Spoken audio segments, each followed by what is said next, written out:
Ngayong araw, titignan natin kung masaya pa rin bang maglaro ng mga ganitong laser. Ewan ko kung uso pa rin yung mga ganito hanggang ngayon pero nung bata ako, astig kapag meron kang ganito Tatlo yung binili ko actually, iba-iba yung kulay para iba-iba rin yung design. Kasi kung hindi pa kayo nakakapaglaro nito, ay ang mga gold na mga takip na yan, meron siyang iba't ibang picture pag tinapat mo dito sa may laser. Hopefully magkakaiba yung design niya kasi sayang naman yung binayad ko dito.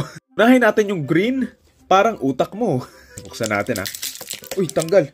So ito yung laser, ito yung mga batteries, and ito yung mga takip niya. Ba't magkakadikit to? Nilawayan ba to ng tender?